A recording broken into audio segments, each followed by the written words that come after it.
Hello, good evening, everyone. Welcome to another session of Paws webinar. Today, we have a young nature and wildlife photographer, a 27-year-old filmmaker, and an artist based out of Mumbai.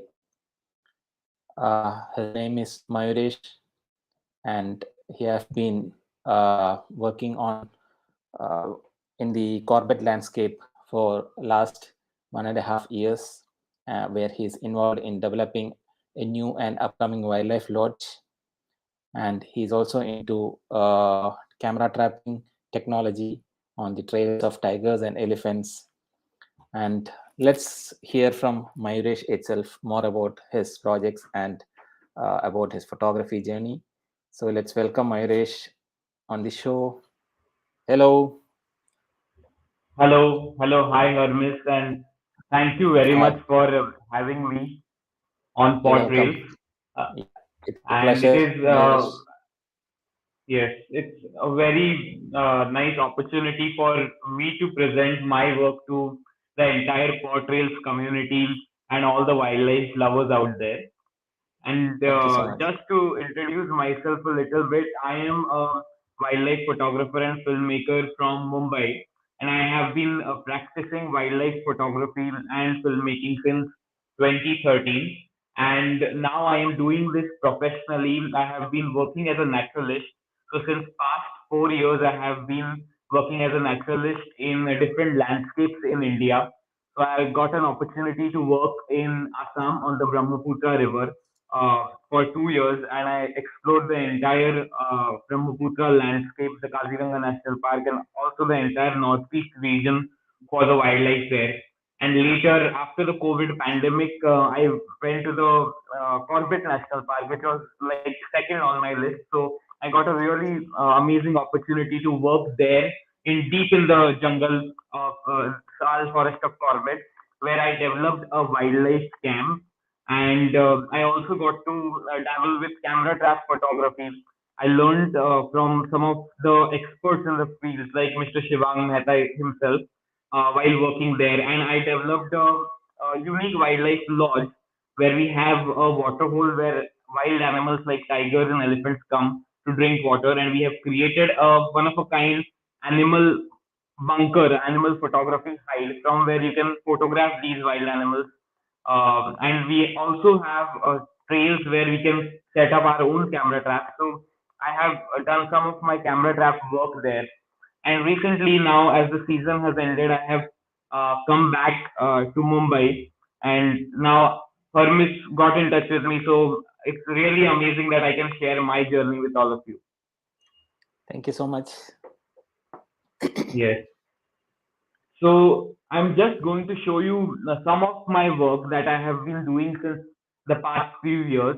It involves a lot of different subjects because as a wildlife photographer, I just do not concentrate on big animals.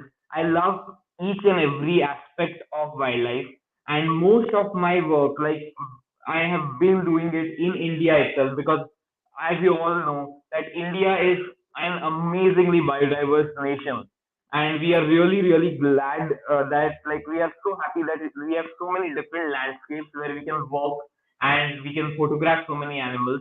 And that was the reason actually why I became a wildlife photographer. As a child, I was quite fascinated with nature and wildlife, and when I used to go to my ancestral home, I used to climb on the roof of the house and used to look for birds and monkeys that used to come there. And that wildlife bug or the nature love came from there. And I started when I was in Mumbai. I started going around Mumbai and looking for butterflies because that was one of the most common subjects. Later, I chose mass media as my field of graduation, and I got a camera. My dad got me a camera, my first camera, and that's where my journey started. So slowly, I visited different wildlife areas around Mumbai itself, and then to the national parks in India like Kanha National Park, Sundarbans, and I started photographing animals and birds. So that's how I started my journey. So let me show you some of the amazing landscapes that I have got to work in. So this is a early morning shot from the Kaziranga landscape.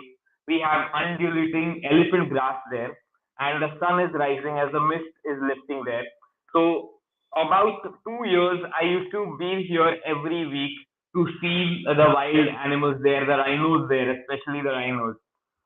And sometimes I was so lucky that the sky was so clear there that I could see the Himalayas, which were in Arunachal Pradesh on the border of Assam from Kaziranga itself. So I got a chance to actually photograph a rhino with the Himalayas in the background. I'll show Wow. this image later. So this is was a surreal kind of a landscape to work in, and it was so clear. It was not polluted at all, and because of the clarity, you could actually see Himalayas, which were quite far away. And Kaziranga is filled with this mm, uh, habitat of swamps, and a lot of rain happens there. Every year it floods. So you can see a typical Kaziranga habitat where we have a lot of water logged in the grassland. This is just after the monsoon. Sorry. Mayuresh, before going, Yeah, there is a small yeah. bar in the bottom. Can you hide that? Oh yes. Okay. Can you? Oh wait. Let me. Is my presentation being seen? No, you have to go to the presentation, I think. Once. Okay. Okay. Wait. Wait. Yeah. Yeah. Now. Yes. Thank you. Sorry. Yeah, and I also got an opportunity to work on the Brahmaputra River. So I was working as a naturalist on a river cruise there, and every day I was on the Brahmaputra River. So the entire journey was of 7 nights with the guests, and I used to traverse the Brahmaputra River, sail on the river, and see the changing landscape, changing nature of the Brahmaputra River. Brahmaputra is one of the widest rivers in the world, and the sandbanks and the water that comes in found many different and abstract shapes. So it was quite fun to watch all that, and also quite unique just to observe the wildlife around that area. This is also one of the sunsets from Kaziranga with the Karbi Anglong hills in the background. So it is, you can see all the hues of the just after the sun has gone down, and the golden hour with the blue hills and the water bodies in Kaziranga and the sunset around that. I've also traveled to the roof of our country, that is the Ladakh region, and I've witnessed the night skies there. So this is one of the Milky Way shots from the Ladakh region near Hanle, which is one of the villages there. I've also gone to the eastern Himalayan landscape in the cloud forest of Himalayas, one of the very rich habitats that we have in the country. And you can see a special animal there, that is the red panda. So that's where I had gone to photograph the red panda. The entire forest was so magical. Just to see the mist come in into the green trees was really amazing. This is also one of the shots from there. And I've also been to around the northeast, and this is from Meghalaya, which is a land known for its waterfalls. So these are some of the waterfalls from Meghalaya. And right now, as I said, I was working in the Corbett landscape. So this was the view from the camp itself. So where I was working, it was deep inside the forest, and these were the hills where I was working in, and I could see this every day. This was my That's workplace. beautiful. So I was really lucky to work in such a beautiful place. Another photograph from Meghalaya, which is also the land of waterfalls. So I have divided the presentation in different categories. So I'm going to talk about birds, then maybe my macro work, then the mammals that I have photographed, some of my good shots, and then also about camera trap photography that I have done. So when you are in Mumbai, I think I would say this is the first bird that has made me crazy about bird photography and generally wildlife photography. So it is like every year it's a ritual that when I am in Mumbai in the monsoon, I would go and look for this particular bird. This is the Oriental Dwarf Kingfisher, and this is during the breeding season when it gets different kills for its chicks to feed. So this is one of the photographs where the Oriental Dwarf Kingfisher is feeding on a very large skink. This is from Kaziranga National Park, spot-billed pelicans. I wanted to capture the habitat also. I always love to capture the habitat of the species that I photograph because I want to show that this is where they are living, this is their unique or beautiful habitat. So I photographed them with the habitat of Kaziranga National Park. This is a creative composition. On a cloudy day, we had a darter bird, a snake bird, which was sitting on a silk cotton tree in February, around February in Kaziranga, when the silk cotton tree flowers. So the entire tree just had these red flowers, and it was quite a contrast to see the darter bird, which is usually in the water, on that top of the tree, sitting next to the flowers. So just made a creative composition with juxtaposing the flowers with the cloudy sky and a high key image here. This is an interesting image. If you look carefully, you will see that there is a monitor lizard in the corner of this frame here, Yeah. where the branches are meeting. And this is a pair of rose-winged parakeets, which I photographed in Kaziranga. And if you see on the branch that they are sitting just at the bottom of the frame, there is a small hole, and that is where they have their nest. And probably they have given birth to babies. The chicks have come out of the eggs, and the monitor lizard, being a opportunistic feeder, it has come there to feed on that those chicks there. But the parents are trying to just make some noise and make the monitor lizard go away. So quite an interesting interaction which I captured in the wild. And this is a shot of a Indo-Chinese roller, or this is from the Nameri area. So this is a new race, which is so the Indian roller has split between Indian roller and Indo-Chinese roller, the northern race there. So this I photographed with the Himalayas in the background in the Nameri National Park. Then a great hornbill, the bird that we all love to photograph. So this is again from Kaziranga. So every year it comes there it is actually a resident there, and you'll see that it is building a nest because it's a very nice habitat for them in Kaziranga. And here you see one tossing a berry. So this is a typical stance, or a typical habit of a hornbill, that whenever it feeds on a berry, it will toss it in the air and gulp it down. So I captured the moment where the berry is just in mid-air between its beak. And a rare winter migrant to the Brahmaputra landscape, we have a white-tailed eagle here. And this white-tailed eagle, this is a sub-adult, but quite a huge eagle. But that eagle is being chased away by a jungle crow. So that is a large-billed crow, and this is on the banks of the Brahmaputra River. So the crow, which is a small bird, is still chasing away a big bird like a white-tailed eagle. So that was quite interesting to see. And I was stuck in lockdown in Assam. So when my season was almost ending, and the COVID pandemic happened, and during that time I got stuck in a place which was a campus where my crews halted.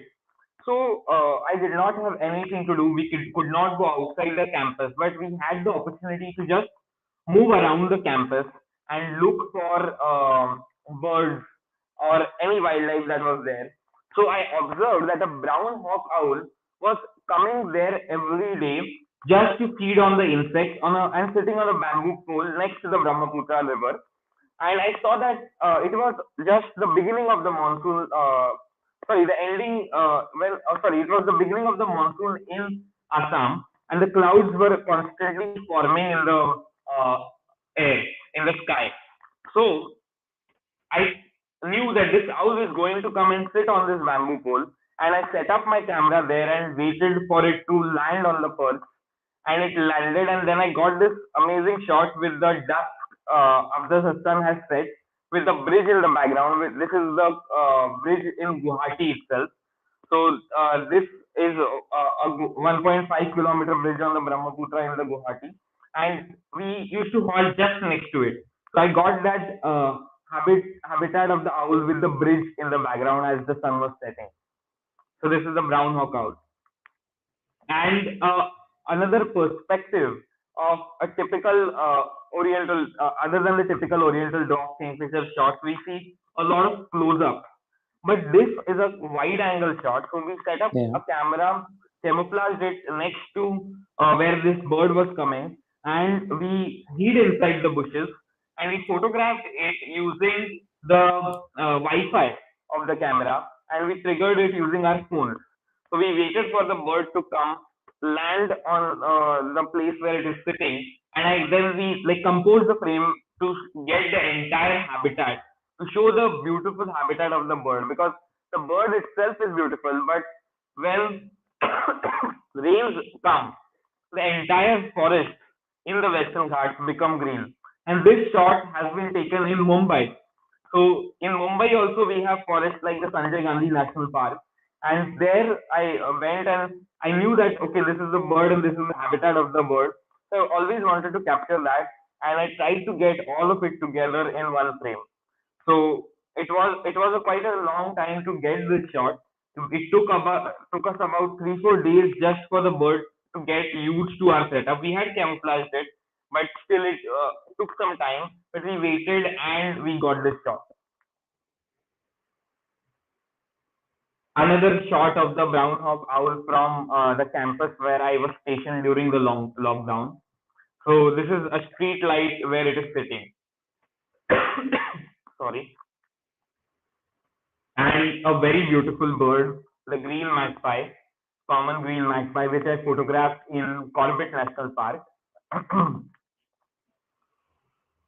Then once in the Corbett National Park where I was working in the Jammun camp, around the month of March, I noticed that a oriental scox owl used to come and sit in a place every day. And I realized that it was a full moon cycle, and I happened to get this shot of the bird, the oriental scox owl rufous snob, with the full moon in the background. So this is a single exposure, and so the white patch that you see is the moon in the background, the full moon which happened that day. And usually I love to photograph birds because of the vibrant colors that you get with the birds. So these are some of the really vibrant birds that you have in India. You have the Indian peafowl. So these are the patterns of the back of the peafowl. So usually you will see the shot with the feathers unfurled, and it's showing off to the females. But I wanted to show the different patterns on the body of the peacock. So the shot on the left hand side is the peacock's pattern, and on the right you can see the uh, plum headed parakeet. And how do you photograph birds using the atmosphere or using the mood of uh, the entire climate and the mist? So when during winters I was in Delhi NCR, and I happened to go to Greater Noida side, and there in one of the wetlands you can see sarus cranes, and you have fields of mustards there, mustard fields, and I got to witness a sarus crane on a very misty morning. So to communicate the entire place and the mood of the place, I captured that habitat and the mist and the mood of the frame with the sarus cranes. Another frame from the same day where we had a purple swamp hen in the that swamp region, and the sarus cranes were in the background. So I focused on the purple swamp hen to get a unique shot with the purple swamp hen and the sarus cranes in the background. You can see a very little flycatcher in this frame. So this is in Nainital. So Nainital, you may know, is a quite a tourist destination, but you have a lot of birds there as well. So this is a very little flycatcher sitting on one of the uh, trees just around the place I was staying, and you had the entire Nainital lake in the background. So I love to capture these habitat shots because you can really communicate the place, sense of place where the birds are seen. Sorry. And this is a redstart, a plumbeous water redstart. So I was observing this redstart in the Ramganga River where my camp was there, and we could see that it was constantly picking up insects from the river. And I wanted to showcase the flow of the water. So usually it will sit in the rapids to get some insects. So I wanted to show the rapids, and then I kept my camera on slow shutter, and I captured this image, a silhouette of the bird with the rapids of the Ramganga River. Now we come to macro photography. So macro photography is one of my favorite forms of photography because you can do so many different things in this genre because you can really go close to your subject and get some different perspectives also. So this is a wide angle image of butterflies mud puddling. I wanted to show the habitat of the place where they were mud puddling. So I this is in Guwahati where we have hills there, and just after the rains, I got these butterflies mud puddling, and you can see the sky and the hills in the background.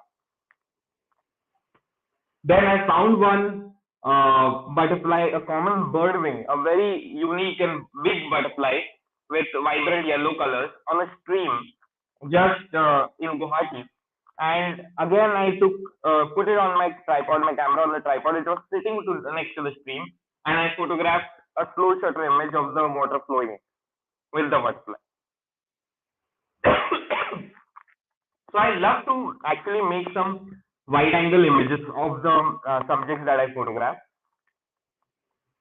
And here you also love in macro, the main thing is going close to the subject and photographing the details of the subject. So here you see a wing pattern of a dark archdeuce butterfly, and you can see the blues and the wing pattern and the how the colors are actually there, the small particles of the color on the back of the butterfly, on the wing. Then we have a Indian tent turtle. So this I photographed on the banks of the Brahmaputra. On so when one of our cruises, we are stationed on an island, and I found this. Sorry, found this turtle coming out of a small hole in the sandbank onto the sand and going towards the river, and that's when I photographed this on the bank.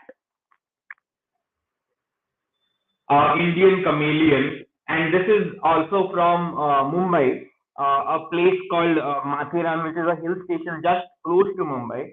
So one of the nights I happened to go there, and I found this chameleon, Indian chameleon. I photographed that there. So macro photography is a very unique genre, and you can document really beautiful species there. And I really love to photograph these small subjects, especially frogs and snakes and the other herpeta fauna.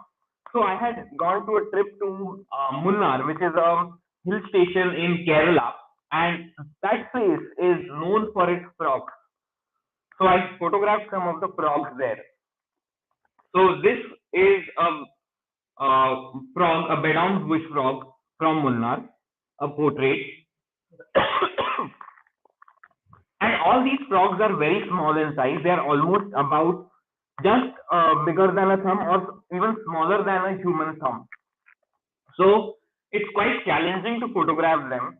But now we have developed technologies like diffusers and flashes, and with that you can really get some creative lighting, and you can get some really nice shots of the subject. If you see this frog, you can see in the eye of the frog you have a star shaped pattern. So this frog is known as a star-eyed bush tree frog. Then we have a very small frog, smaller than even a human thumbnail. This is called the Uttamani bush frog or a Uttamani reed frog, and it is found in only in bamboo reeds, and that too a specific kind of a bamboo in very small habitat. So finding these creatures is also very difficult. You need to go to these micro habitats which these frogs live in, and then you need to find them, and then you can photograph them, and they are only active in the night. So you have to use external light source to photograph them. Okay. So this is another beauty from the Western Ghats. This is Naturalist frog, that is the small gliding frog. This I photographed in Wayanad in Kerala. So I really love the unique colors of these frogs and especially the colors of the eye. And this particular frog is named after the color of its eye. So it is known as a green-eyed bush frog. So you can see the green patterns in its eye. And if you have frogs there, then you'll definitely have snakes. So snakes love to feed on frogs. That is one of their major preys. And this is the predator of these frogs. And this is the large-scale pit viper, a venomous snake from the Western Ghats. You can see the pattern on the body of the snake. It is quite beautiful. And I happen to find a very unique color morph of a Malabar pit viper, which is another snake from the Western Ghats. And it is a venomous snake. So this is a peach morph, almost a peach color morph of the Malabar pit viper. So the Malabar pit viper can be found in many different shades because it takes the colors to camouflage itself in the surroundings, and it waits in one place to strike on its prey. It does not. It will not go around hunting or looking for its prey. It will wait in a spot near the stream where it knows that the frogs will be there, and it will wait, and then it will strike on the animal. This is another shot of a pit viper, and this is from the Himalayan region. This is the Himalayan white-lipped pit viper from the Corbett National Park region, and I happen to get a yawn of the pit viper. So this is being done because it is setting its jaw. So usually they will do it after feeding on something. They will set their jaw because they need to set it to like feed next time, because they can open their jaw as much as possible to swallow their prey. So they will swallow their prey and they will sit in one place and let the prey, like they will take it inside themselves and then they will let it digest inside them. They will not have teeth. So that's why they can open their jaw so much. So this is once I got this like a beautiful shot of it opening its complete mouth. Then during lockdown, as I was in Guwahati, I was on the banks of the Brahmaputra, and we had a lot of checkered keelback there because they were coming and feeding on the fish there. So one evening, we spotted this checkered keelback going in the river and getting out this fish and feeding on the fish. And I love the patterns on the snakes and frogs. So this is the back pattern of a Burmese python. So you can see the scale and you can see the colors of the Burmese python here. And another amazing phenomena which you can witness in the Western Ghats is the cicada molting. So if you know, cicadas are insects which make that sound in the night. And they will actually, usually they live underground. Most of their life, they will live underground, and they come out only for 15 to 20 days during their mating season. And that time they molt their skin and get wings. So during that time, during the phase of their molting, and for only a few hours, you can see the colors of the wings in the cicada. Afterwards, they turn brown. So you have an opportunity of maybe 2 to 3 hours when they are out of their cocoon they've shed their skin, and you can see the colorful pattern on the cicada if you put the right light. That's So interesting. that's when I've captured this. So this is a phenomena usually in the monsoons. You can see it in the Western Ghats. A close-up of a green huntsman spider. This is in Corbett area again. You can see the 8 eyes of the spiders here. So I have used a diffuser to photograph it and get a nice lighting. And another colorful creature known as the lanternfly. So if you see the head of this creature, there is a long horn kind of a structure, and that it like it will have some small spots. So, sorry. So you can see the small spot there. That is like a lantern on its head. So that's why it is known as a lanternfly. These are frog tadpoles from Amboli in Western Ghats. So I really loved, like when I had put my torchlight in the water, I could see these tadpoles moving in the water. So usually frogs, some of the frogs, they will give birth to their eggs and they will drop it in the water, and then these tadpoles are formed there. So they are moving in that small pond there. When we put the light, it was like some particles were shining and they were moving in like stars. So it's like tadpoles are moving in a galaxy kind of a shot. So that's what I imagined when I was taking a photograph. And in macro, you can really get some interesting action. So this image I have captured just outside my house in my balcony on a flowering tree when we had this jumping spider kill a housefly. So wildlife, you do not have to go to a national park just to photograph them. You can get them in your backyard also. So this I photographed just in the window of my balcony where we have plants. Another shot of a city shot again, just on the road when I was walking, I saw this dragonfly which had been killed due to rain, and then these ants came to eat the dragonfly, feed on it. So the life cycle always carries on. Nothing goes to waste in nature. So everything, there will be some animal which will, or nature will decompose it. It has its ways to decompose the things that are born in the wild.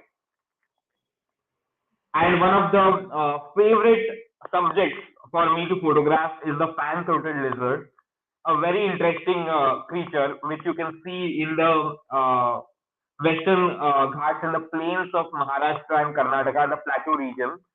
And this particular individual I have photographed in Pune, where it is displaying its beautiful fan. The colors usually come only in the breeding season, which is between April, May, and June. So that time it will display its fan to attract the female, and it's always competing with other males to display its fan.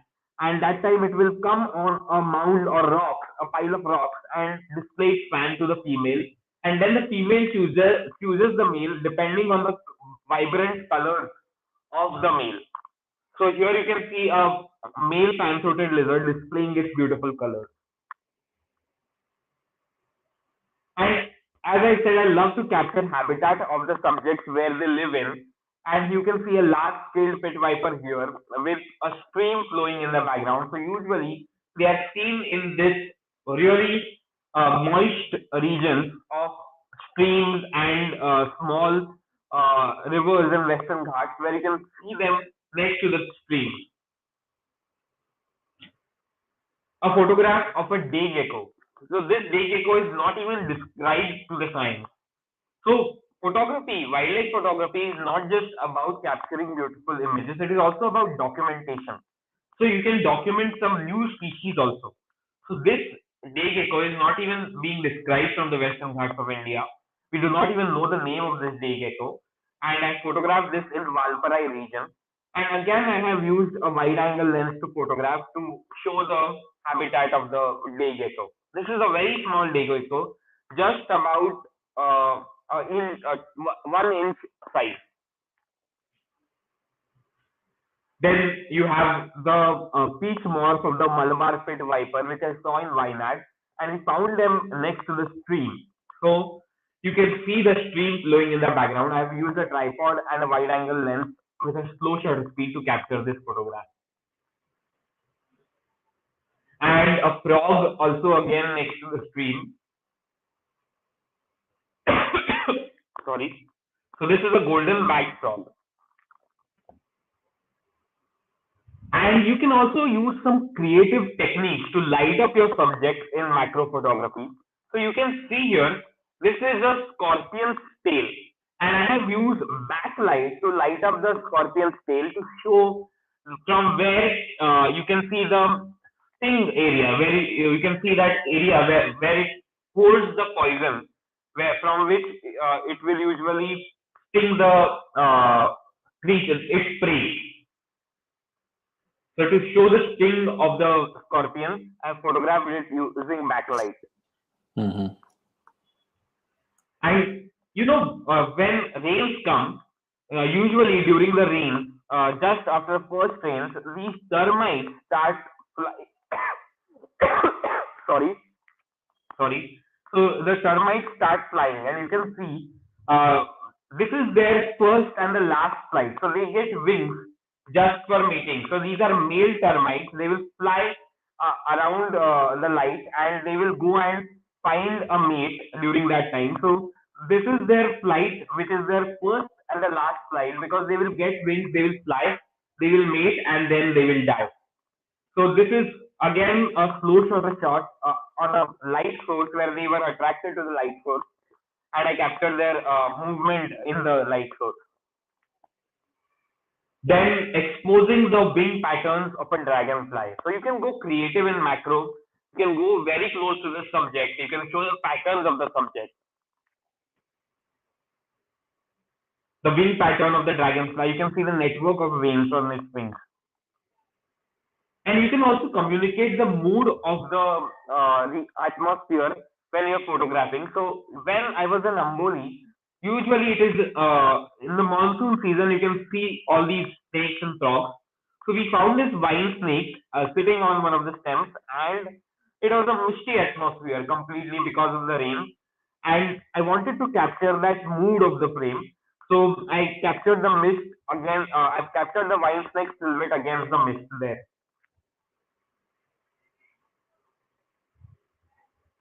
Sorry.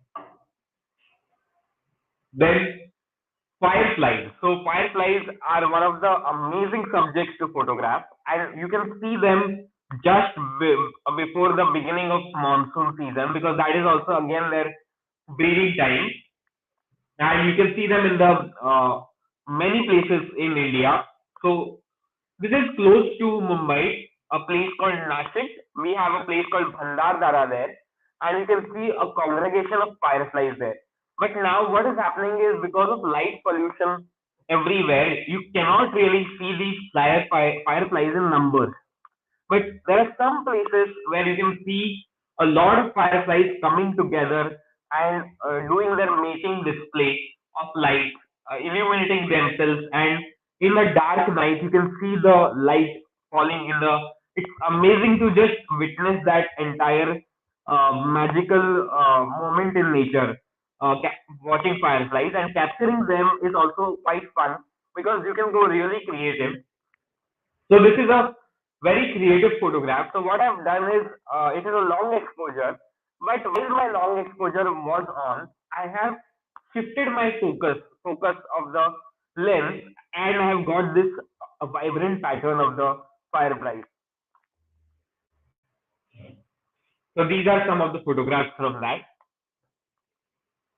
Again, a very unique shot. So while I was photographing them using this technique, I found out that when you put your camera on tripod and if you slowly move your focus, you can really get a zooming in perspective. So it's like a zoom burst, but in a slow shutter of the fireflies. I call this photograph movement in time and space because it looks like you're traveling in a galaxy in a spaceship and the stars are just moving across you. So it's like you're moving towards a black hole, and the entire stars in the galaxy are just coming out. And you can see this is a image which is a stacked image of about 30 shots, and you can see the illumination that of the fireflies with the stars in the background. Now let's come to mammals.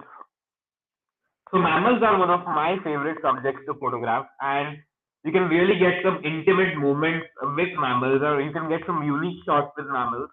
You can do a lot of work there. So while I was in Kaziranga National Park working there for 2 years, I photographed the Indian rhino, the one-horned rhino, in many unique settings. So these are some of the photographs during from that time. So this is the close-up of the rhino with the horn, the one horn, that is the unicorn. So the Indian rhino only has one horn, unlike the African rhino.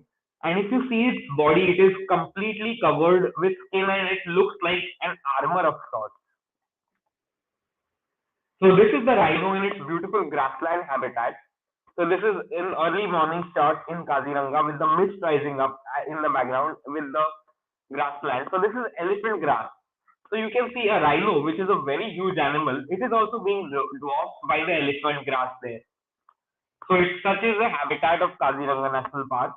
Very huge grass there. So we have a mother and a baby feeding on grass in the grasslands of Kaziranga.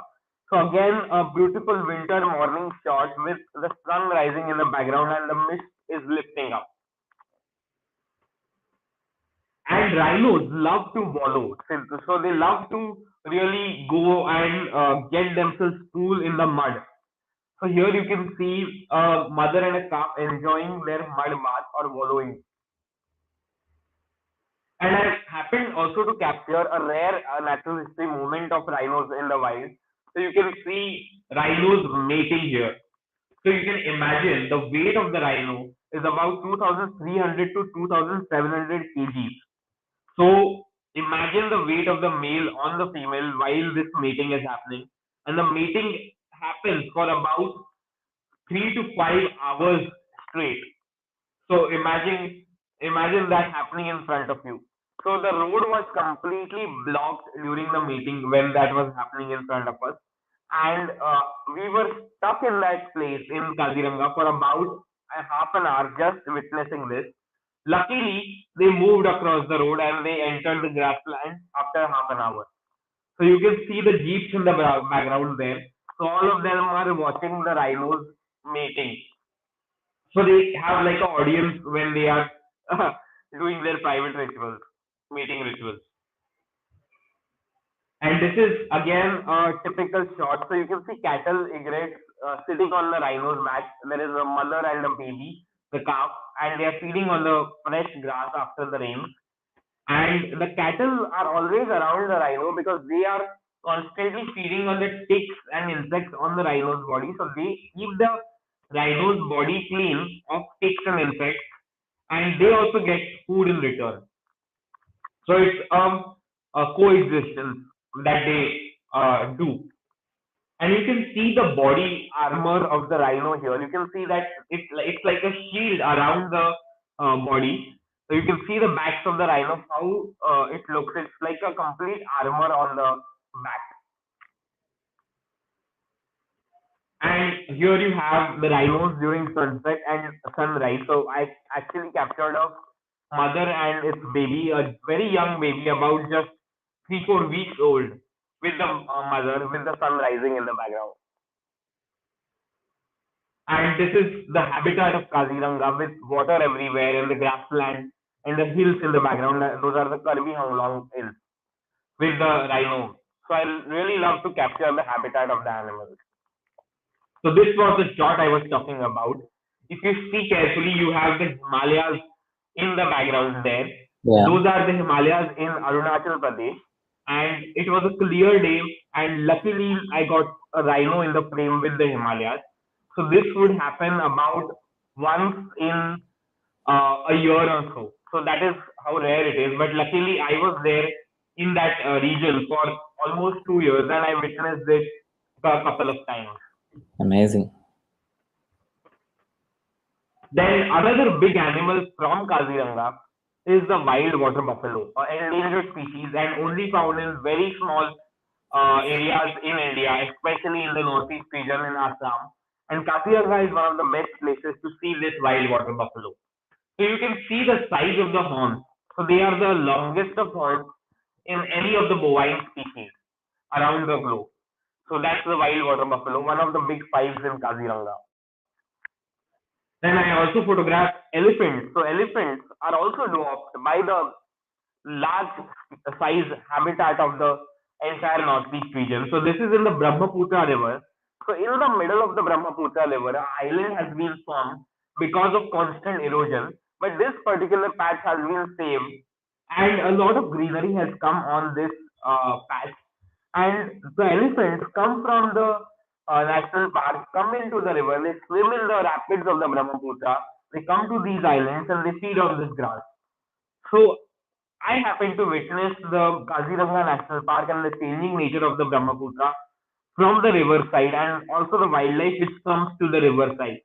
So you can see the giant tusker, which is about almost 20 feet tall, dwarfed by the entire ecosystem there in the middle of the Brahmaputra River. And elephant calf being escorted by the family, you always know that elephants live in herds and they are led by a matriarch. So all female herds, usually some young males are there, part of the herd, and this young calf is being escorted by the females of the herd. And during summer, to drink water, the elephants will climb down the river and come to the river to cool down themselves or drink water. And you can see the bank is quite steep. It's only made up of sand. There is nothing, no stones, no hard surface. It is all very very brittle. So it will all fall down in the water. But the elephants are so agile that they can manage to come down these sand banks to the river and drink water from the Brahmaputra river. So this is one of the times when I saw that elephant just walking on the edge of the bank with the entire Brahmaputra there and the grassland in the background. This is the elephant from Corbett National Park. So you can witness the dust bathing of elephants in a lot of places, and especially Corbett, which is the best place to photograph that. So you can see it seems like the elephant is smoking something, and the smoke is coming out of its trunk, but it is actually dust bathing. A Nilgiri Thar, a portrait of a Nilgiri Thar, but this is a wide angle portrait. So when I was in Valparai, Valparai is a place where you can see these Nilgiri Thars and they come quite close to humans because they are used to humans there and the moving vehicles. And you, if you give them time, you can really go close to these subjects without harming them. And I happen to have a wide angle camera with me with a wide angle lens attached to it and went close and got this different kind of a shot of the portrait of the Nilgiri Thar. And I have also photographed animal which is found in the Himalayan region, that is the Himalayan rural near the Corbett area. So this is again a mountain goat, and you can see it on the cliffs. It is the animal which lives on cliffs in most of the Himalayan region, and it will easily traverse these cliffs.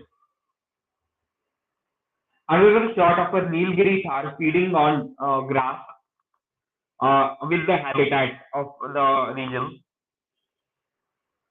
Then you have a swamp deer, a eastern swamp deer or Barasinga. So this is a soft ground Barasinga found in Kaziranga National Park, and it is one of the big fives there. And you can see that it is actually carrying a lot of grass in its head. So why do they carry this grass in their head in the horns? To show the female that the horns have grown and I am ready to mate now. So that's why they are carrying the grass just as a display of their horns to the females. And when they are in the mating season, you can also see a lot of fights between these male swamp deer. So you can see them locking their horns here. And this is the Barasinga with early morning mist and the sunrise happening in the background, and the rhino flower, which is typical of the habitat of Kaziranga here. And you can see a silhouette. So this is like communicating the mood through your image.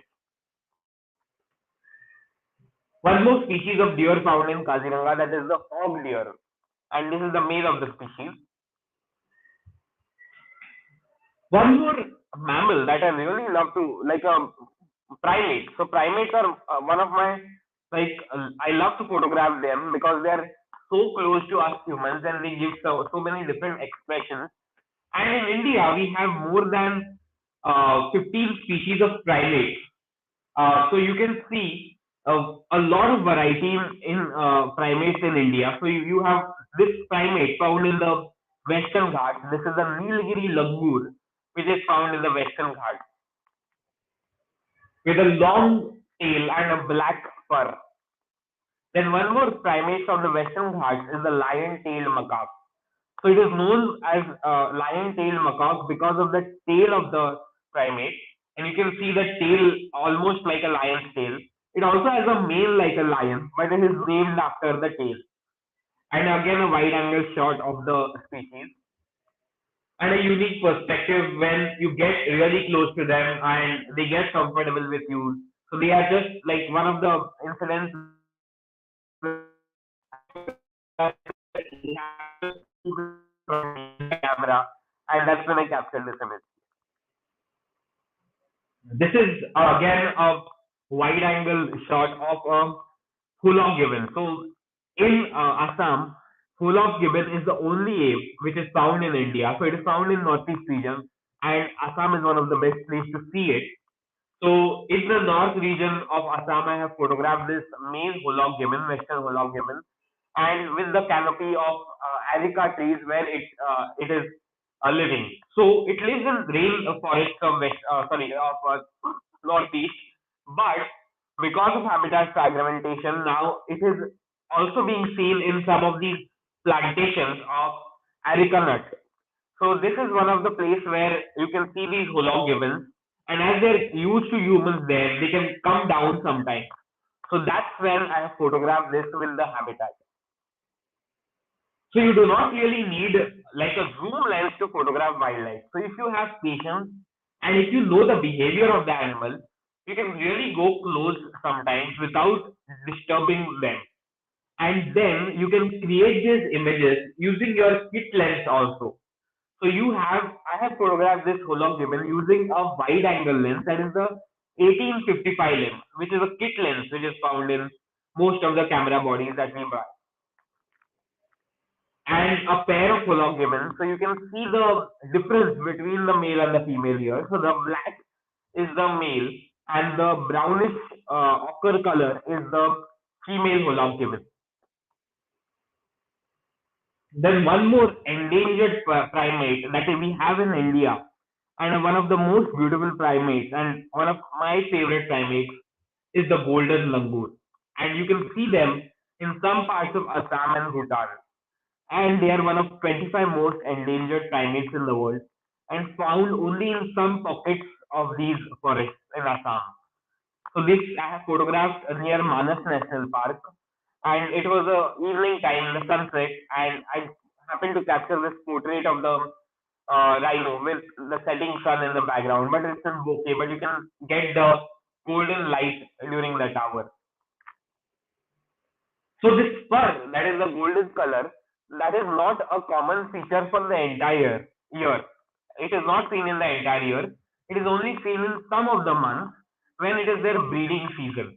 So they become quite yellow during that time, golden yellow during that time. This is a mother with a baby, a young baby which is living with the mother, still feeding on the mother's milk. And one more primate in the northeast region is the capped langur. So I photographed this capped langur in near Kaziranga National Park. You can see the cap on its side, almost similar to the golden langur, but the cap is the visible difference. Then another primate which is found in northeast is the northern pig-tailed macaque, which I have photographed in the Hulanga Park Gibbon Wildlife Sanctuary, and one of the best places to see this primate there. So this primate is known by this name because of the tail like a pig.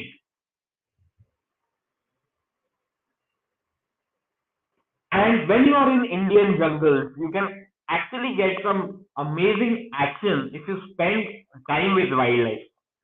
So once when I was on a safari in Ranthambore National Park, we saw a spotted deer carcass, and we thought that a tiger had killed this spotted deer.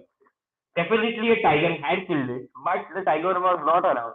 But when the tiger was not around, the mongoose, which is again an opportunistic feeder, a scavenger, it came and started feeding on the carcass of the spotted deer. So you can see the mongoose just hiding behind there and with the entire head of the dead spotted deer in the frame.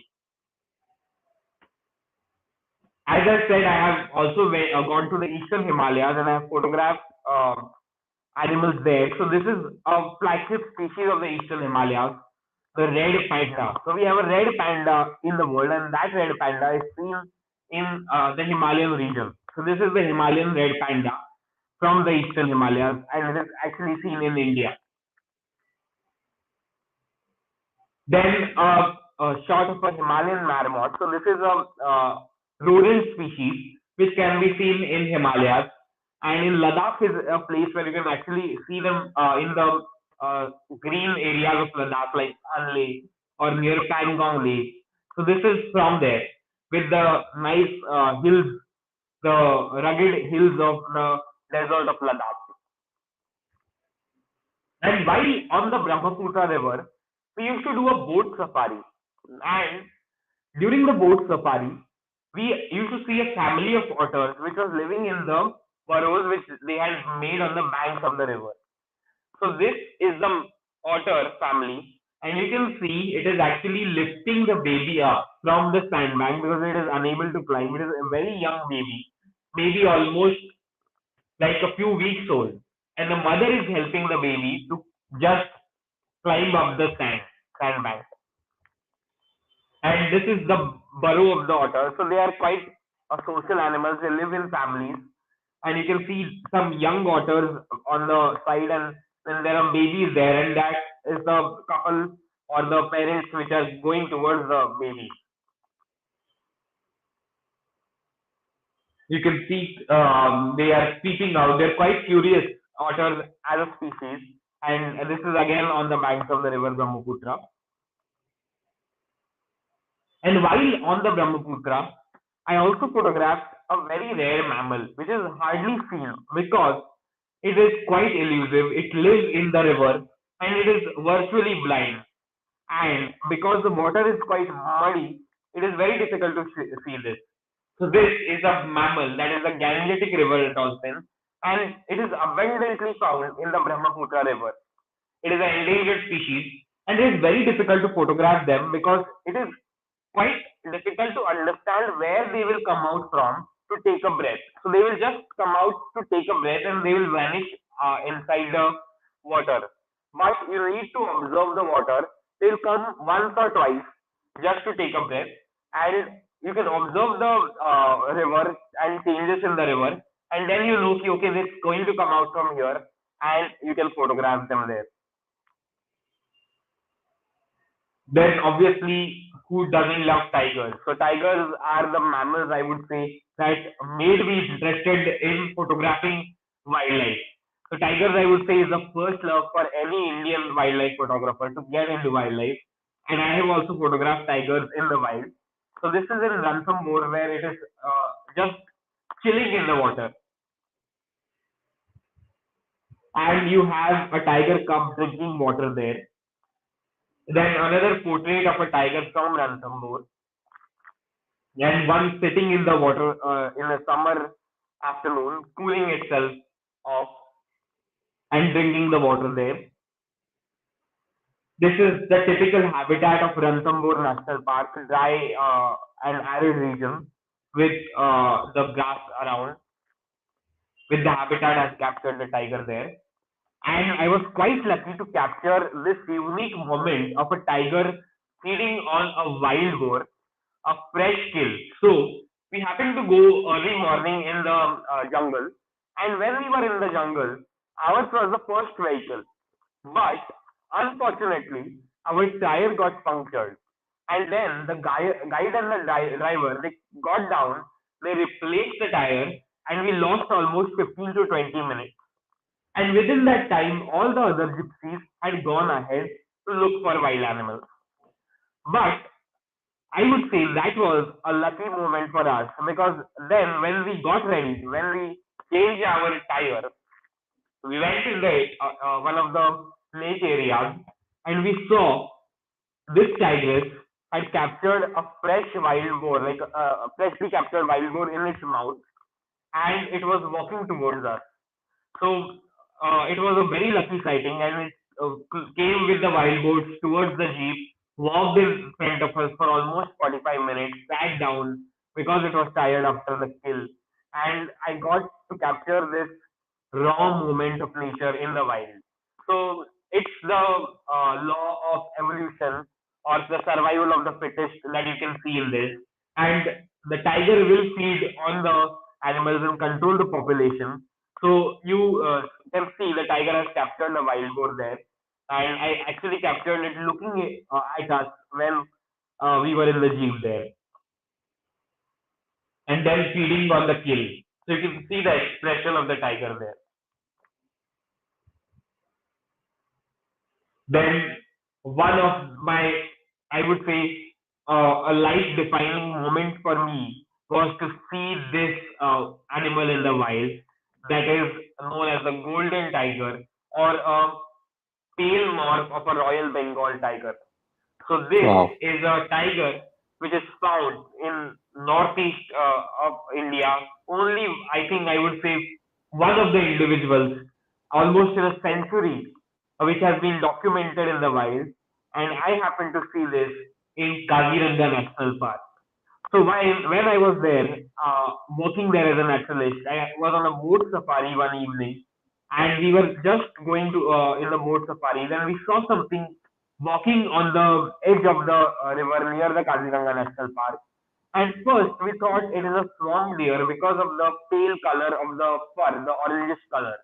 But later, I realized from the tail that it is a tiger. It was quite far away, almost, I would say, a kilometer away, when we were in the boat and it was walking on the bank, and I saw it in the binoculars, and it vanished inside the grass.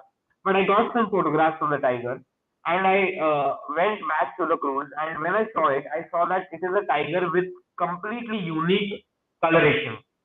And I did not know that I would see it again or not.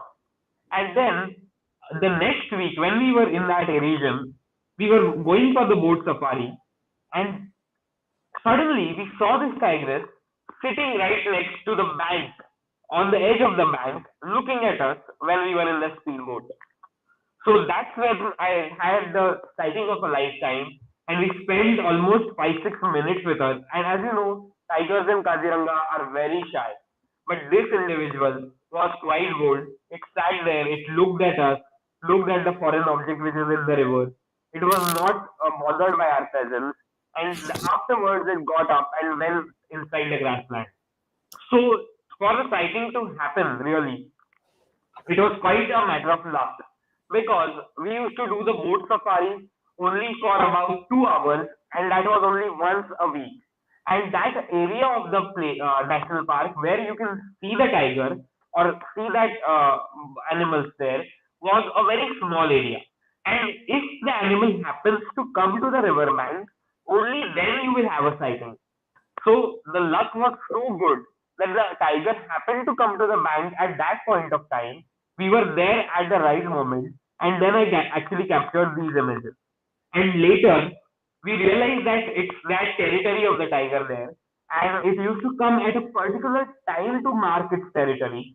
And afterwards, we had simultaneous sightings of about 6 7 times when we saw this tiger. So Wow. the pale color of the tiger is actually not a good sign. It is a sign of inbreeding. So because of inbreeding, this particular color has come inside the tiger, and usually tigers will breed outside their family. They usually breed in the family, but this recessive gene has been passed down because most probably the tiger has uh, like it must have mated with its mother, or a male tiger must have mated with its mother, or a female tiger mated with its father, or a brother and sister. Usually tigers will have big areas, but Kaziranga, it's like an island. The Brahmaputra is a natural boundary for it, and then you have hills, that is the Karbi Angalau hills, and a highway on one side.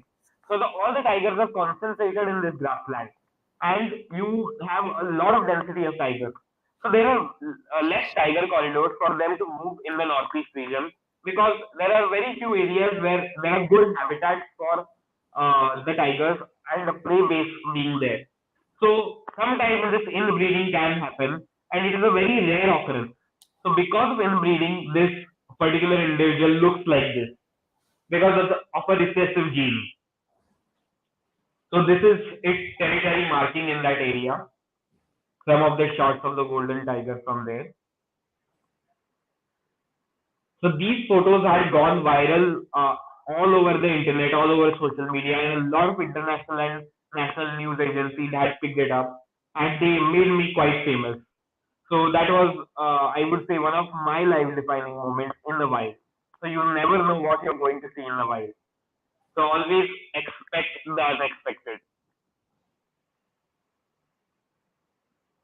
So these are some of the photographs of the golden tiger. And now we come to a very unique genre of photography, that is the camera trap photography. So when I was working as a naturalist in Corbett National Park region, I had a chance to dabble into this technology, and I built my own camera trap setup, and I captured some of the mammals and the wildlife, nocturnal wildlife on camera trap photograph on my trap. So this is my typical setup. This is how it looks like. So because I was working in an elephant-prone landscape, so elephants are known to be very curious animals, and if they see any foreign object in their path, they will kick it, or they will break it, or they will destroy the like object. And to protect them, I'm using metal boxes, which I have made for my camera trap setup. So I have my camera placed inside this center box with a wide angle lens, and then I have flashes on these two boxes inside them, and they are wirelessly connected using transmitters and receivers with the camera. And then I have a motion sensor here, which is a PIR motion sensor, which is connected to the camera box, and that is what triggers the camera to take a shot in the night, or maybe during the day when the beam is broken by an animal which is passing on the trail. So that's how the camera trap usually works, and this is how you set up. So camera trap is almost like studio photography. You are setting up your shot as a studio shot for the animal to walk into your frame, and then get the animal captured itself on your camera. So you need a lot of field knowledge, because you need to track the animal movement, where the animals are walking, which trails they are using, if it is going to walk from one side or other side, what is the time of the animal walking. So you need to know all that as a wildlife naturalist, or a person who knows the field. So you need to study that field when you do camera trapping activities, to know what kind of animals are going to be in that particular region. So only after that you know that, okay, this is what I can expect to photograph, and this is where it will walk, and then I will set up my setup cameras in the field. And then you set up your camera trap, and then you leave it out for days or even months, and after that, only after that, you will get a shot. So it is a game of patience, and sometimes you never know what you're gonna get. So I had set up one camera trap with the expectation that a tiger will walk from the other side, and I will get a head-on shot. But the tiger decided to trick the camera, and it came from the other side, the side which I did not want it to come. So you never know what you're gonna get in camera trapping, and it can be rare, it can be unique, or it can be false triggers also, or it can be something which might not make sense. Like the shot might not look good. The animal might just jump or go away from the camera. The animal might get cut. So you need to set up it very well, and you should know where the camera is going to trigger itself to trigger the shot and capture the animal in the frame. But I was quite unlucky to get the tiger coming from the other side. And one of my cameras was actually completely smashed by elephant. So I was quite unlucky one day when I went to the field to check up on the camera trap. It is the most exciting moment to go and check what has come in the night. But when I went there, I saw that my G800, which I was using with a 14 lens, it was completely destroyed by elephants, even after using a metal box.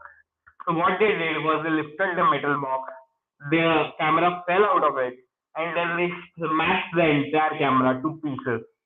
So you should know the risks that you are taking when you're doing camera trap photography. You may lose your equipment like this, but I would say it was worth it because the shot that I got after that was this. So luckily, a tiger had crossed the camera trap before the elephants came and destroyed the Amazing. camera. So that is during the dusk time when the sun has almost set and there is some light in the sky. And that time the tiger walked in and I got this shot of the tiger. And just after this, the elephants came and destroyed the camera. But luckily, I recovered the car and I found this shot inside it. Then once I had set up the camera with a 14 lens to capture the entire tiger in the frame, but the tiger came too close.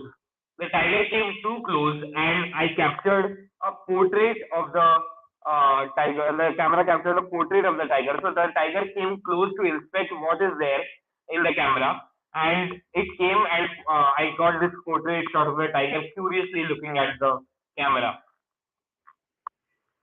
Then you can actually photograph some very rare nocturnal species using camera trapping because it's completely remote.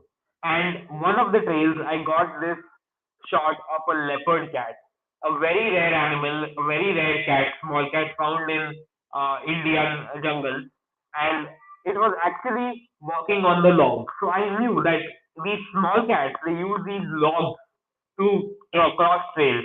So I had set up it with the intention that the leopard cat might come and walk on this log, and I got exactly where I had imagined with the leopard cat looking into the camera. Then one such time when I knew that the leopard cat will come there, but it came from again in opposite direction and it captured the camera captured it completely in mid-air. But you can see this is not a usable shot because it is looking on the other side. And it's not easy to get these shots because it takes a lot of time, maybe several days or months to get one single shot. Another image of a leopard cat walking on one of the trails in Corbett landscape. Then once I found a kill, a fresh kill which was done by jackals, and I set up my camera trap there, and I found these a family of jackals coming and feeding on this carcass of the jackal, and you can see the carcass of the spotted deer here with the jackal there behind coming to feed on the spotted deer. And you can also capture nocturnal species like Indian porcupines on camera trap. So this is one of the shots of the porcupine coming and crossing my frame in the night. Very nocturnal animal, very shy, very difficult to see in the day. But if you have camera traps, you can photograph them in the night. And this is one of my favorite shots. This is a jungle cat with the Ramganga River in the background and the Corbett forest, the lush green forest in the background there, with the white rocks of Ramganga River. So I had actually found some tiger pug marks here next to the river, and I thought that I will set up a camera trap for a tiger to walk in and get a shot of a tiger maybe during the early morning hours or during the evening hours with the Ramganga River. And I did not get a tiger, but when I opened my camera one of the days, I found that the jungle cat was looking directly in front in the camera. The camera was completely camouflaged with rocks, and there was only a small sound of the shutter which was going off. And I think when the jungle cat came there, it did not notice the camera at all, and it was looking around in the I have a series which I have not put here, but it is looking around where is this sound coming from, and then it realized that it's coming from there, and it stared at the camera for almost 2 3 shots, and then it left. One of the shots of an elephant. So elephants are quite huge, and it is very difficult to get them on camera trap. But you can actually, if you have a wide lens, you can capture big size animals like elephants also. And one lucky shot where the elephant came, and I got this shot of the elephant portrait. And you can go creative with camera trapping also. So it is always fun to capture the subject with its habitat, or maybe with a night sky with the stars in the background. So if you see carefully, this is an Indian hare which has crossed my camera trap. It is a long exposure shot, a single shot, and as the flash is fired, it has freezed the subject, and I have got stars in the background on a clear night. And it is also fun to create some unique perspectives of common subjects. So you have a barking deer here, which is walking on the trail, just early morning around 8 a.m., coming towards the camera. And then it came close to inspect what is there, and that is the shot afterwards. And sometimes you might also get birds which are coming to inspect. So this bird actually came to eat the berries if you see carefully that have fallen down. So those are fig fruits which have fallen down, and the bird came to eat those berries, and that's when the camera captured the blue whistling thrush in the camera trap. And a tusker, an Indian elephant tusker coming towards my camera. So these are some of my unpublished images. I have not really published them anywhere. So this is the first time I'm showcasing all these images to the people there out there. So I Thank you so think, much. yeah, thank you very much, Varmish, for this opportunity. And I'm loving to show all the work that I have done in the past 1.5 years in Corbett. Yeah. One more shot with the stars. You can see a Indian porcupine here with the stars in the sky in the night. Then a shot of a tiger Oh, on the logs. So here, what happened was I noticed that there are fallen logs in the trail, and I knew the tiger was going and using this trail quite frequently. But it was a very difficult shot because I wanted the tiger to come and stand on those two logs. So I don't know it would happen or not, but with a hope that it would happen, I set up my camera there, and I almost waited for 2 months to get this particular shot. And after 2 months, the tiger crossed in the right position, and the camera was triggered when I got it on both the logs. Then a tiger with the stars in the sky. Again, a rare shot to get, very difficult to like nail yeah. because you need to get a lot of elements, yeah, together. First of all, you need a subject like a tiger to come in that area, and you need a clear night. Corbett is a place where you have, like in the winter season, usually it fogs up, and there is a lot of mist, or the camera will also fog up. So you know you have a very small window in the months of February or March when you have clear skies, because after that the rain clouds will start coming in. And in that time, I knew that okay, this is a place where the tiger would walk, and it is also difficult because you need to expose the subject on a darker background with the entire subject being covered. So, and uh, you only have one single shot because it's a long exposure shot, almost of 30-35 seconds, which the camera will trigger. And in that moment, the flash needs to fire, and you need all these elements to come together to get this shot. So it's a matter of luck and also putting in the work to get such a shot. And also, you have to be lucky for a tiger to walk in the frame with the shark. So that is the story behind the shot. And this is the same trail where you saw the previous shot with the tiger on the bark there, standing on the logs there. Once the two tigers came together, and one happened to come very close to the camera, so it got cut, but I got the tail, and the other tiger was just behind the log. So that's when I got this shot It's a crossing very the nice log. frame. Yes, and you can also capture rare animals, very rarely seen animals, like civets. So this is a Himalayan masked palm civet, which I happened to get on my camera trap. I had set up the camera trap for a different species just to check if I would get a jungle cat there. But before the jungle cat, I got this Himalayan masked palm civet come down to the camera there to drink water. So this is actually on the bank of the river with the rocky habitats there, and they come to drink water in the night, and that's when I have captured the shot. So identifying the location is also quite tough to photograph animals in camera trap. And once I found a sambar kill, and on the sambar kill, so this was actually made by a tiger, but the tiger did not show up.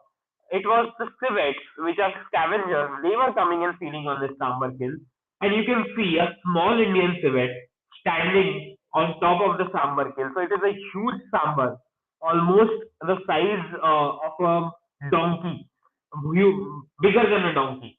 And you can see how small the civet is standing on the kill. Then a spotted deer fawn in the morning, early morning light, with it is just feeding on the leaves and curiously looking at my camera trap. And this is just before the fall. So when elephants come, sometimes they will kick your camera trap setup, and this is the moment when it has kicked the camera trap setup. I have captured the foot of the elephant almost kicking the camera trap. So it's completely unique perspective and perspective, I would say, of the Yeah. elephant foot. And this is the same place where I captured the civet during a winter morning, around 6 a.m. in the morning. I have got this shot of a jackal coming from drink from the river and the mist in the background. This is like communicating the mood of the landscape with the river there, with the rocks, that is the signature of the Corbett landscape, and the mist, which is also one of the signatures of the Corbett landscape. Then I actually captured a jungle cat there, where the masked palm civet was captured, and a sambar deer, a very uh, like common subject, but with camera wrap you can make really unique images. So I happened to find this tree where I could actually set up my camera trap to get the patterns of the tree, and that's why I had set up it there to get the subject with the patterns of the tree, that is a banyan tree. So the sambar crossed this trail, and I got this unique shot of the sambar early morning when the sun has just started rising with the background and a tree there. And now, the reason we all do wildlife photography. So it is not always a pretty picture. It is also about talking about the conservation issues that wildlife and nature faces today. We are constantly like encroaching their habitat, taking over their spaces, and they have little space to live. Because of that, we are always losing so many species. We are also killing them. So hunting them down, poaching them. So all these are conservation issues. And as a photographer and as a photojournalist, I really like to highlight these issues so that they come up out in the public. We do not just show the pretty pictures of wildlife. We talk about the real issues that wildlife face in today's time. So one of the images, which has also won many awards and has actually communicated the story of these birds, that is the greater adjutant stork, is this. So this has captured on a dump yard in Guwahati. So this dump yard is one of the last places where I can see these greater adjutant storks in numbers, and there are almost just 1200 to 1500 individuals left in the wild, and you can see them on this dump yard only. So I captured this photograph of these storks sitting on this dump yard because they are scavengers, they all gather there. But that island, or that's where they're there, the island of waste, that is also being taken away by the like the JCB there, the digger there, and it is taking away that from them. So that's the visual that I wanted to communicate with the image. One more from the series, and they are actually living in the waste. They are feeding on the waste there, scavenging on dead meat there. So the cleaners or the waste pickers, they are actually collecting the waste, and the stocks are not afraid of them. They are very used to all these people. You can also see birds like egrets, crows, and a cow in the picture. But these are rare, endangered, majestic species. But this is what has happened to them. They have to live on this dump yard to survive. Then a very hard-hitting image. Some people might not like it. It is disturbing, but that is the reality. Because we are constantly cutting highways and roads through forests, the animals which are crossing in the night, they are being hit by speeding vehicles. And you can see a small Indian civet has been killed by a speeding vehicle. This is near Mumbai. So I captured this image to communicate the conservation issue of speeding vehicles hitting wildlife and highways crossing through national parks and forested areas. Then forest fires. So usually the forest fires that we see today, they are human induced. They are not really natural. They are human induced. And in north areas of India, the northern areas, usually in Uttarakhand, you can see these forest fires. Sometimes the department control burns it, but sometimes this control burning will go out of hand, out of control, and the entire forest burns down. So even a small cigarette or a small matchstick can light up this entire fire during the dry season in the north region of India. So this is in Corbett National Park when I captured this image of a forest fire with the entire burning trees. And a lot of species like birds who have nests or insects, they can't really go away. All they all die because of these forest fires. So that is, I actually wanted to leave you on a hard-hitting note with the conservation photography, and that is all that is there to my work, my nature photography journey from my side. And if you like my work, you can see all that on my Instagram handle where I am constantly sharing it. It is Mayuresh Hendre Photography. And on YouTube, you can actually see a lot of my videos, my vlogs. So I'm also into wildlife vlogs and wildlife videos and filmmaking, and I constantly put out a lot of content on my YouTube channel that is Way to the Wild. So you can check that out and see my work there if you like it. So thank you very much, everyone, for uh, seeing my work and patiently listening. Thank you very much. So if you have any questions, please go ahead. Thank you. Thank you very much. Thank you so much, Mayuresh. Yes. Very interesting session. A lot of knowledge sharing session. Knowledge you shared with us. For Thank me, a you. lot of things are like new things. Thank you. I Thank you. personally I learned a lot in this session, Yes. and I hope the audience also equally enjoyed and Yes. learned a lot. Yes.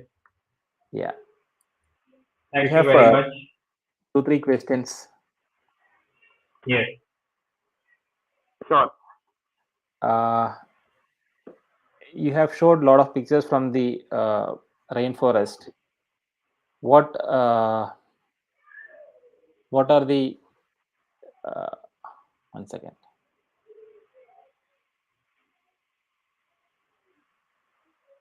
Yeah, what are the precautions you take for the camera gears?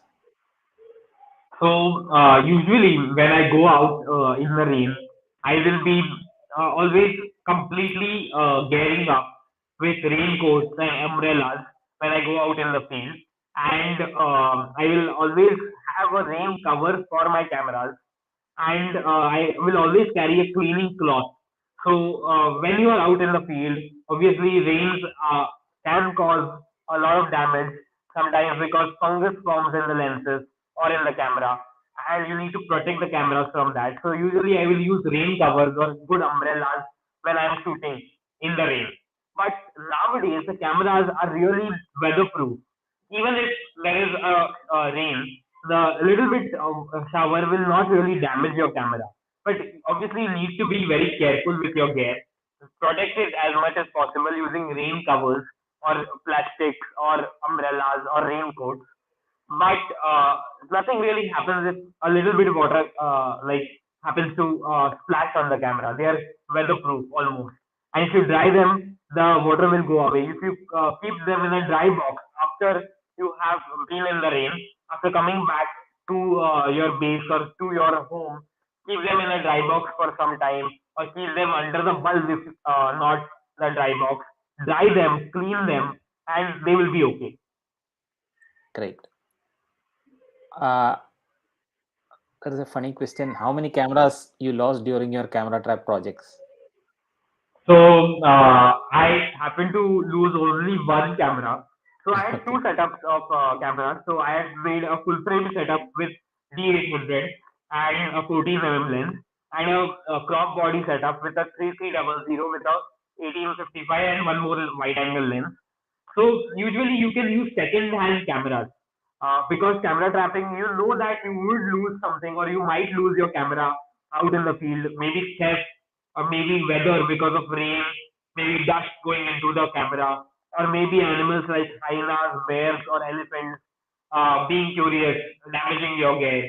So you need to protect it with housing, like the camera trap housing, metal housing, or maybe some plastic housing where you do not really require metal housing.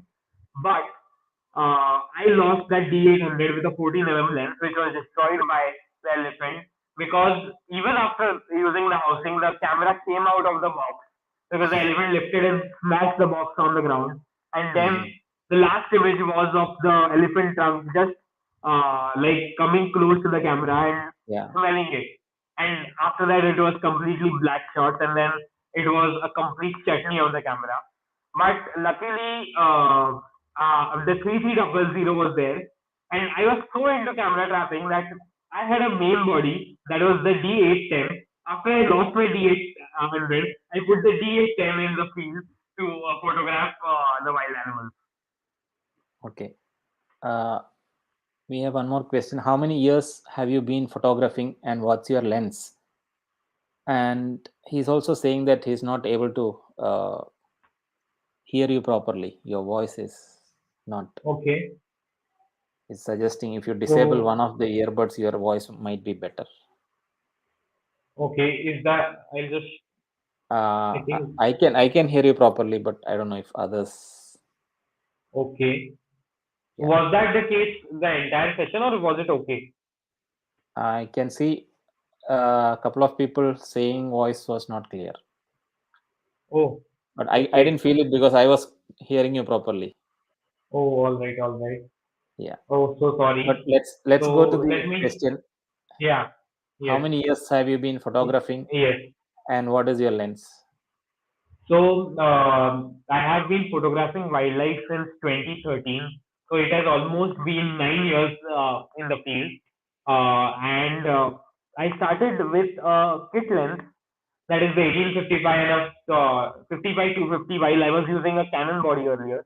Later I shifted to Nikon and then I got a D810 and a 200 500 mm and I had a 150 500 mm earlier, But then I shifted to a 200, 500 mm to shoot the zoom shots, that is birds or wildlife or normal safari photography. And other than that, I use wide angle lenses because I really love to photograph animals with wide angle lenses. So you can actually photograph with a kit lens like an 1855. So I use 1855. I use a Tokina and a Nikon 16 to 35 mm and a Nikon 105 mm macro for macro subjects. So all these are the lenses and the kit that I use. Along with that, a lot of flashes. I also do a lot of drone work, which I did not really put in here. So I have a DJI Mavic Pro 2, which I use for drone photography. So that is the gear I use. Okay. Is there any favorite location for you to shoot? So I would say the entire Northeast India and the Himalayan region. So Northeast India is so amazing and so biodiverse. I think that is has to be my favorite region to photograph because there is such a variety of life and wildlife there. You have big mammals, you have small insects, you have herpetofauna, and that is, I think, one of my favorite regions. After that, it is the Western Ghats because Western Ghats is my backyard, and that's where I have started my wildlife journey. So that is one of my locations. I would say my favorite locations. Two of my favorite locations to photograph wildlife. What inspires your photography? That is a difficult question, I would say. So, uh, inspiration, I would say, comes from all my colleagues, my friends, and my mentors, and the mentors that are there today who have established themselves in India and also globally. Just looking at their body of work, looking at the work that they are doing, and also at the photographs that they come out with when they are working in the field. So I get inspired after looking at these shots, and then I push myself to do better, to do like think differently, capture different perspectives, and actually communicate a unique story to the audience who is watching my work. So I get inspired through the work of my colleagues and the experts in the field, I would say. Great. Yeah, so that's all the questions we have for today. Yes. Thank you. Thank you so much, Mayuresh. Again, it was a Thank wonderful you very session. much, Hermes, for the opportunity. It was great. It was a great session, sharing all the knowledge and all the work that I have done till now. Thank you Thank very you. much. See you soon with another session in future. Yes, yes, sure. Thank you very much. Thank you. Bye. Thank you. Bye bye. So that was Mayuresh with an interesting session. And I hope you all have benefited and learned a lot from this session. Our next session is on 30th of this month. We'll be updating soon on our social media platforms. And till then, take care. Have a nice evening. Bye bye.